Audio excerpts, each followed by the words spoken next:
Alright, so today we're going to be talking about bad times at the El Royale. And if my hair looks wet, it's because I'm on a time crunch this morning and I haven't had time to properly dry it. Alright, so movie.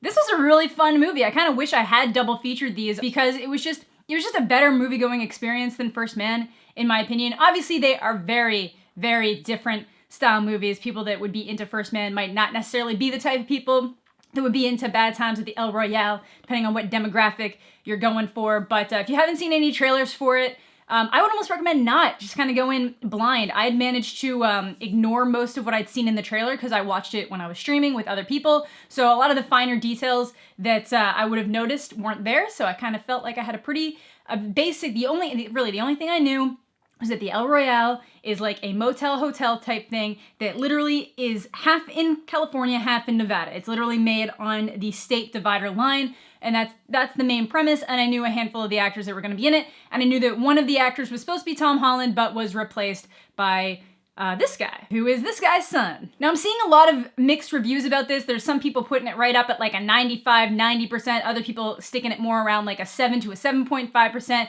I think that has a little bit more to do with expectations. I would kind of split the difference, put it at an 85%. There are parts of it that were like spectacular, all the way right up on top, and then a couple things that just left me wanting more. Now, as per usual, we're gonna start off with like no real spoilers. We're just gonna like ease into like general opinions and whether or not you might want to watch it, and then I'll kind of talk about more specifics later for the people who have seen the movie. Now, oddly enough, like I mentioned in my First Man review, I mentioned how like sometimes graphics or like the aesthetic of a film can take it from like a lower rating as long as it still has a good story and bumps it up. At that point, it more becomes the difference between like a really nice like vintage muscle car that's been taken care of over the years versus one that hasn't been taken care of over the years. The shell is still pretty badass, but it's also just amazing looking, and that's obviously going to yield it a higher rating and cost. I don't know why that was the analogy I went for. It made sense for me at the time. So the aesthetics of this film were fantastic. I loved the cinematography. I loved the colors, the vibe that it managed to capture with the time that it's happening. A lot of people were trying to date it. I'm pretty sure the filmmakers say that it is all taking place in 1969. Okay, you are being. I can't have you in here right now. I'm sorry. You'll come back later.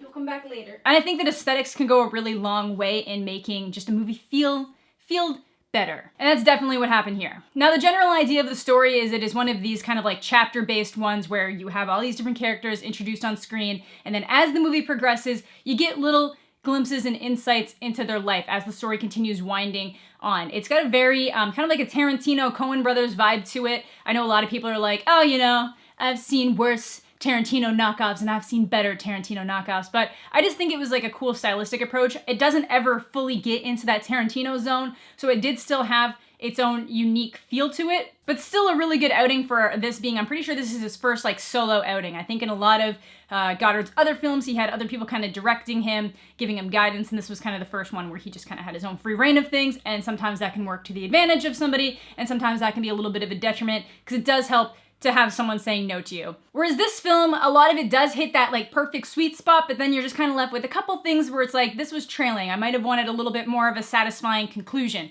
I might have wanted a bit more of a satisfying explanation for this character. And sometimes it just felt like there was almost like a struggle between like, how much further can we take this particular story and just kind of like shocking the audience. But still, overall, I thought it was a really great outing. The music was fantastic. It had this really nice going theme of like the images that people put out there and then being able to see behind that facade. Like everybody's kind of got like a deeper layer going to their characters, and the movie is just unraveling what those layers are. And I really like how they show that on screen. Not to go into spoilers. We'll talk about them later if you want to. But the way they intertwine the music into that, I think it's going to be something that people will spend a fair amount of time dissecting. Even if the movie at the end of the day isn't perfect, I do feel like once people can own it, they're going to stop and be like, okay, what scene was this song paired to? What are the lyrics saying? What's going on screen? How does it tie into this? I think it's kind of going to be one of those experiences. And this is a movie that really understands how to integrate music into the overall story. It's kind of one of my biggest pet peeves lately is that people oftentimes think you can just throw in catchy, well-known classic rock or just classic songs or time period acceptable songs and it just works.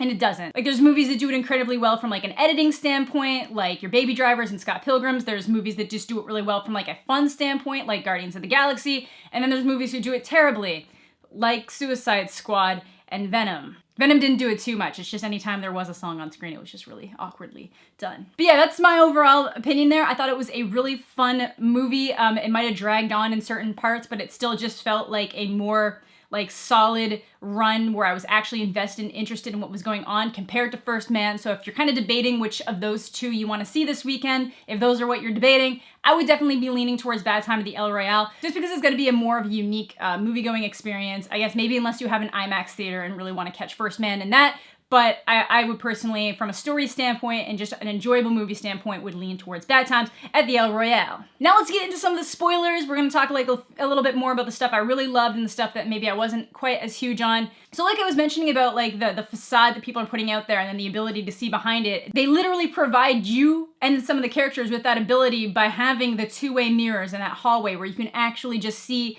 into people's lives, like what's going on with them behind what they're saying when they're checking in. And I thought that was just such like a unique and interesting way to make that happen. I love the scene where Darlene is singing and Doc, or Jeff Bridges' character, Father Flynn, is just perfectly timing everything he's doing to her singing and clapping so that they can get under the floorboards.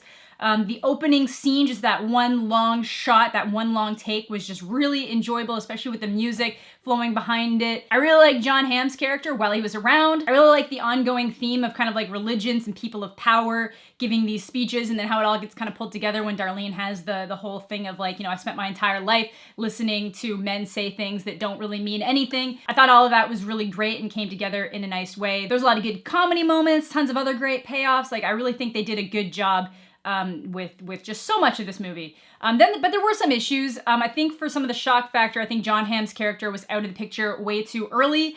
I know it kind of left me with the question of like, what was the FBI doing there? But I'm pretty sure the FBI was most likely there because they mentioned it being around election time, that they had set up their own audio recording devices so that they could probably catch different presidential conversations going on. And then his job was just to go make sure all of their wiretaps were removed, but then realized that there were other wiretaps in the phones, in the walls, and in different areas, meaning that not only was the FBI tapping it, but the hotel was probably tapping it as well. And if not the hotel, it would have been some other third-party individual. So Jon Hamm's character is then the one who has to go try to figure out what's going on, realizes what's happening with like the kidnapping situation, and then he just kind of dies. And I thought that was a little bit too abrupt because I did really like his character. He was very charismatic. He was playing his facade very well. And I kind of wanted the whole thing to almost end in like an FBI standoff type situation instead of what we ended up getting. Then I really liked how TV kind of both had pertinent information, like being like, okay, we're talking about the presidential election, and then you see Nixon on the TV, so that gives you a timeline. And then behind all that, there's this talk of these murders that have happened, and that the killer's still at large, and that's not really connecting into anything. And then you kind of get introduced through Rose and Emily's story, and you think that it's gonna end up being Chris Hemsworth character that did the murders, and then you just kind of find out that he's this cult leader who kind of unintentionally led her to a path of violence, very Manson-like. And that whole side story was very trippy. I think some of it was done really well. I think some of it could have been done a little bit better towards the end, but still I was very interested by her character, and I feel like I wanted more answers about Rose and like who she killed and what happened and why it happened, if it was just supposed to be like an allegory to the Manson murders. But either way, it was cool, but I would have liked a few more details there personally. And then overall, if the El Royale was just supposed to be a hotel where people were getting covert behind the scenes information on high profile people and then selling it, how did nobody realize that all the information, all the pictures, any of the tapes or the recorded information was all coming from the same hotel and then like doing something about it? So that was kind of really the only question I was left with, because if this was something that people were constantly selling high profile information to and with, wouldn't somebody have noticed that it was all coming from the same place? But either way, it was, in my opinion, it was just a really solid film. If you guys have seen it, what were your favorite parts? What were your least favorite parts? Kind of leave them down below. Do you guys agree with me? Where would you put it on a rating scale? I'm gonna have another video coming up sometime today, probably real quick, just debating the question of who was on the tape. Who was on the tape doesn't matter. Was it actually supposed to be a person? So feel free to tune into that if you've seen the movie and you kind of want to know what's up with that. So thank you all so much for watching. Have a fantastic day, and we'll catch you all later.